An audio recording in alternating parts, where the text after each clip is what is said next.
اعوذ باللہ من الشیطان الرجیم بسم اللہ الرحمن الرحیم اللہم صلی علی محمد وعلی آل محمد۔ السلام علیکم۔ فیاض نیف سندو آپ کی خدمت میں حاضر ہے۔ غزہ میں معصوم بچوں، عورتوں اور نہتے مسلمانوں کی تڑپتی ہوئی لاشیں دنیا کے 57 اسلامی ممالک کے 2 ارب سے زائد مسلمانوں کو مدد کے لیے پکار رہے ہیں۔ یہ تڑپتی لاشیں انسانیت کے علمبردار، انسانی حقوق کے علمبردار عالمی طاقتیں ان کی انسانیت کو یہ پکار رہی ہیں۔ یہ مسلمانوں پر، بچوں، عورتوں اور نہتے مسلمانوں پر یہ ظلم و بربریت کیوں برپا ہے؟ اس کی وجہ صرف یہ ہے کہ یہ مسلمان ہیں اور اپنے مقبوضہ علاقے اور القدس جو ہے اس کی آزادی کا مطالبہ کر رہے ہیں۔ یہ عالمی طاقتیں اسلام کے خلاف اپنے بغض اور اپنی دشمنی جو ہے وہ اس انتہا پر پہنچی ہوئی ہے کہ ان کو یہ معصوم بچوں کی تڑپتی لاشیں جن میں سے ایک بچے پر 6 گولیوں کے نشان ہیں، یہ جو ہیں وہ بھی ان کے ضمیر کو نہیں جھنجھوڑتی اور وہ اسلام دشمنی میں ان کے سہولت کار بنے ہوئے ہیں۔ اس وقت ہمارے تمام اسلامی ممالک اور تمام مسلمان بھیڑ بکریوں کے ریوڑ کی طرح ہیں، بالکل ایسے ہی جیسے یہ عالمی طاقتیں بھیڑیے کی صورت میں ایک کو سنگل آؤٹ کر کے ان کو اپنا شکار جو ہے وہ اپنا شکار کر رہی ہیں۔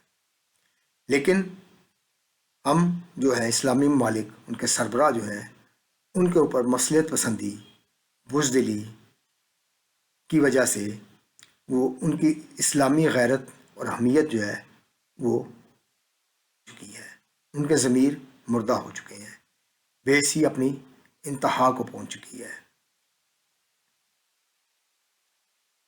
اس سے پہلے میں نے ایک ویلاگ کیا تھا جس میں جو ایک فلسطینی بچی کی، ایک غزہ کی بچی کی پکار تھی جو کہ ہمارے 57 اسلامی ممالک جو ہیں ان کے سربراہوں کو وہ مدد کے لیے پکار رہی تھی۔ انسانیت کے علمبردار بڑی عالمی طاقتیں جو اپنے آپ کو انسانی حقوق کا چیمپئن سمجھتی ہیں، ان کی انسانیت کو وہ پکار رہی تھی۔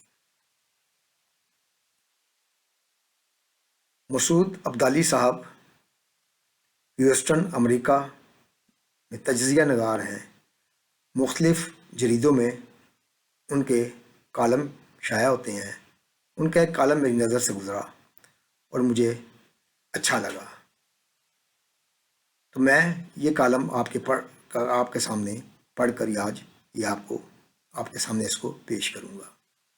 مسعود عبدالی صاحب کا یہ کالم جن جریدوں میں چھپا اس کی تفصیل جو ہے میں نے ڈسکرپشن جو ہے اس میں میں نے اس کو بیان کر دیا ہے۔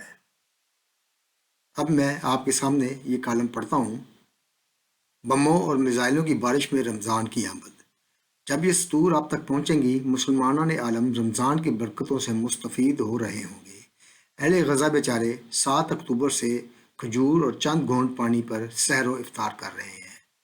گزشتہ ہفتے عالمی ادارہ صحت ورلڈ ہیلتھ آرگنائزیشن WHO نے یہ روح فرسا خبر سنائی کہ غزہ کے 10 بچے بھوک و پیاس سے دم توڑ گئے۔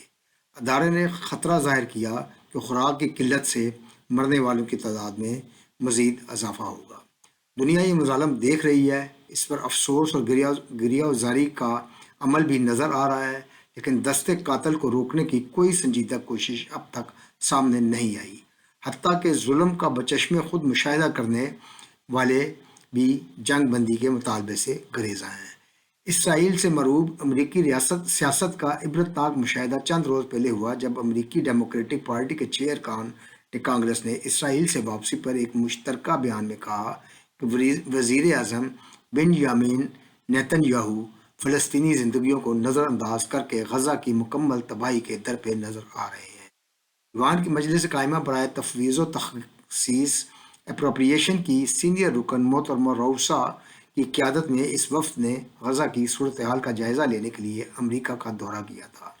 بیان میں بہت وضاحت سے نیتن یاہو کو ریلیف فراہم کرنے میں ناکامی کا براہ راست ذمہ دار ٹھہرایا گیا ہے، لیکن ستم ظریفی کے سب کچھ اپنی آنکھوں سے دیکھنے کے بعد بھی امریکہ کے ان لال بجھکڑوں نے مکمل جنگ بندی کی بجائے لڑائی میں 6 ہفتے کے وقفے کا مطالبہ کیا تاکہ قیدیوں کا تبادلہ ممکن ہو سکے، یعنی 25 لاکھ فلسطینیوں پر 100 قیدی بھاری ہیں۔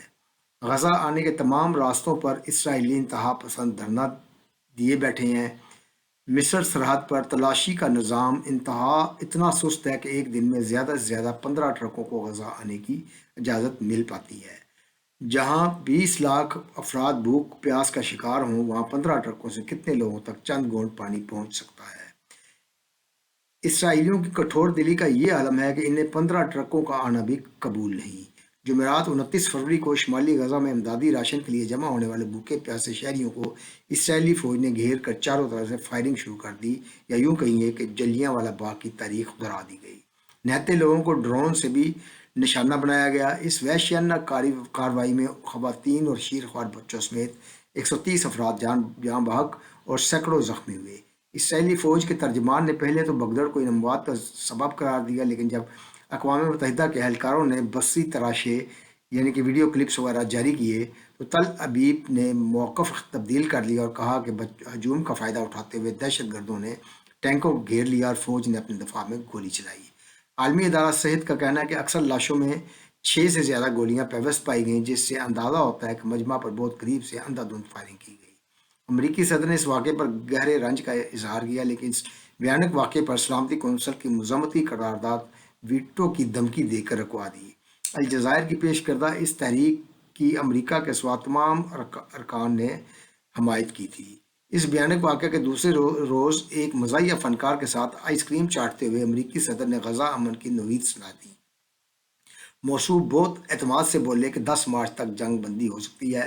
فرمایا کہ وہ احترام رمضان میں 6 ہفتے کے لیے جنگ بندی کی خواہش مند ہے تاکہ اہل غزہ رمضان کے روزے اطمینان سے رکھیں، عید منائیں اور اس دوران قیدی بھی رہا کر دیے جائیں۔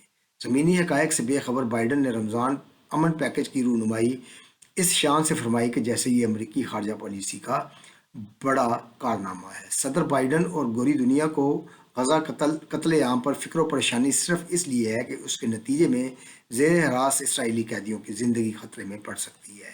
اس لیے مسلسل عارضی جنگ بندی کی تجویز دے رہے ہیں تاکہ اس دوران قیدی رہا ہو جائیں، جس کے بعد سے اسرائیلی ہلاکت خیز بمباری دوبارہ شروع ہو جائے۔ عین اس وقت جب آئس کریم کے مزے لیتے ہوئے موصوف امن جگالی فرما رہے تھے، اہل غزہ نے اعلان کیا کہ مکمل جنگ بندی اور غزہ سے اسرائیلی فوج کی واپسی ان کی بنیادی شرط ہے، جس کے بعد ہی قیدیوں کے تبادلے پر بات ہو سکتی ہے۔ اسرائیلی خبر رساں اداروں نے بھی غزہ کی جانب سے پیرس امن تجاویز مسترد کردے کی تصدیق کی ہے۔ جہاں امریکی قیادت بے حسی کی انتہا پر ہے، وہیں امریکی فضائیہ کے ایک باوردی افسر نے ضمیر کی خلش مٹانے کے لیے دارالحکومت واشنگٹن میں اسرائیلی سفارتخانے کے سامنے خود کو آگ لگا لی۔ پٹرول سے شرابور جسم کو دیا سلائی دکھانے سے پہلے اس نے کہا، میں غزہ نسل کشی میں سہولت کار نہیں رہ سکتا اور اس ظلم پر شدید احتجاج کرتا ہوں۔ شعلوں میں گرا یہ شخص فلسطین کو آزاد کرو کا نعرہ لگاتا رہا۔ پولیس اور فائر بریگیڈ کے عملے نے آگ بجھا کر اسے ہسپتال پہنچا دیا، جہاں یہ 25 سالہ اہلکار ایرون بشنل زخموں کی تاب نہ لا کر چل بسا۔ بشنل فضائیہ کے محکمہ سراغ رسانی میں تھا اور اسے غزہ کے بارے میں اہم معلومات تک رسائی تھی۔ سوشل میڈیا پر اس نے کہا کہ امریکہ کی پشت پناہی میں اسرائیلی فوج نہتے اہل غزہ پر جو ظلم ڈال رہی ہے، اسے بیان کرنا میرے بس میں نہیں۔ ضمیر کی خلش مجھے سونے نہیں دیتی۔ میں سوچ بھی نہیں سکتا کہ انسان ایسا وحشی بھی ہو سکتا ہے۔ اگر میں مزید زندہ رہا تو پاگل ہو جاؤں گا، اس لیے اپنی زندگی ختم کر رہا ہوں۔ مظالم کی انتہا اور اسرائیلی جرنیلوں کی جانب سے فتح مبین کی نوید کے باوجود زمین پر عسکری صورتحال فلسطینیوں کے لیے مایوس کن نہیں۔ امریکی سراغ رساں اداروں کی رپورٹ کے بعد سینٹ کی مجلس قائمہ برائے سراغ رسانی کے سربراہ سینیٹر مارک نے امریکی ٹیلی ویژن NBC کو بتایا کہ غزہ سرنگ نیٹ ورک کے صرف ایک چھوٹے سے حصے کو کلیئر کیا گیا ہے۔ جن سرنگوں کو اسرائیلی مکمل طور پر صاف کرنے میں کامیاب رہے ہیں، وہ بہت کم اور حیرت انگیز طور پر بہت چھوٹا حصہ ہے۔ امریکی مرکزی کمان کے سابق سربراہ جنرل جان وارٹل نے کہا کہ اگر اسرائیل کے اس دعوے کو درست بھی مان لیا جائے کہ وہ 40% فلسطین جنگجوؤں کو ہلاک کر چکے ہیں، تب بھی غزہ اسرائیل کے لیے دلدل بنتا نظر آ رہا ہے۔ غیر جانبدار عسکری ماہرین میدان جنگ میں فوجی یونٹوں کی تعیناتی کے دورانیوں میں تبدیلی کو بھی معنی خیز قرار دے رہے ہیں۔ ان کا خیال ہے کہ اسرائیلی فوج سب فلسطینی نشانچیوں کے حملے سے خاصی پریشان ہے۔ سنگلاخ مشکل علاقوں کے لیے خصوصی تربیت یافتہ اسرائیلی گواتی بریگیڈ میں درجنوں افسران کو چند میٹر کے فاصلے سے نشانہ بنایا گیا۔ اسرائیلی فوجی قیادت کو اس بات پر بڑی حیرت ہے کہ تربیت یافتہ کتوں جسم کی حرارت اور سانس کی حرکت نوٹ کرنے والے حساس آلات کی موجودگی میں شکاری بلا اطلاع ان کے سروں پر کیسے پہنچ جاتے ہیں۔ جمعرات 29 فروری کو پیراٹروپر بریگیڈ کی جگہ تازہ دم پیادہ کور کے تربیت یافتہ کمانڈوز کو جنوبی غزہ تعینات کیا گیا۔ اسی رات ایک 2 منزلہ خستہ عمارت میں